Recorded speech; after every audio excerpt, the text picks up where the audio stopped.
This video is a two-part look at Newhaven Fort in East Sussex. The first part explores the history of the fort and its construction in the 1860s and its role in both wars. The second part focuses on the reported paranormal activity, including unexplained footsteps, cold spots, and shadowy figures that have contributed to the fort's eerie reputation. A brief history. Newhaven Fort is a Victorian coastal fort in East Sussex, built in the 1860s to defend the port of Newhaven and the English Channel coastline. During fears of a French invasion, the site had been used for defence for centuries, but the modern fort was designed to follow the natural shape of the cliffs, making it difficult to attack.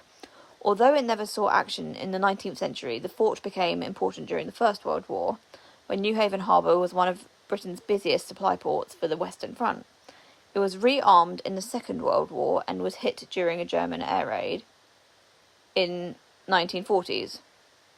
The fort was closed in 1962 and later restored as a museum, with many tunnels and the gun positions still intact. Spirits of Newhaven Fort. Newhaven Fort has been long associated with unexplained activity. The staff, the visitors, and the paranormal investigators that have visited report strange occurrences throughout the tunnels, casemates, and the underground rooms.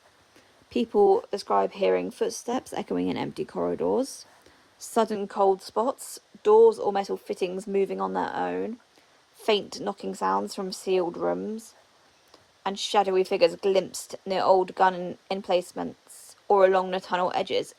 Investigators have also noted equipment malfunctions and unusual audio recordings.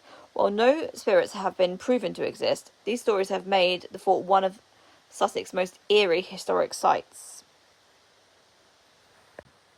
Newhaven Fort is said to host several spirits.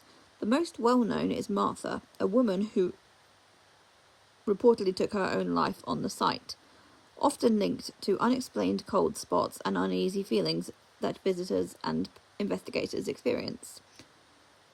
Visitors and investigators also report the presence of soldier spirits, with the sound of footsteps echoing through empty tunnels, shadowy figures glimpsed near the gun emplacements, and the sound of shuffling boots. Other experiences include doors moving on their own, faint knocking, clicking noises in old magazines, and fleeting misty shapes. While unproven, these accounts contribute to the fort's eerie reputation.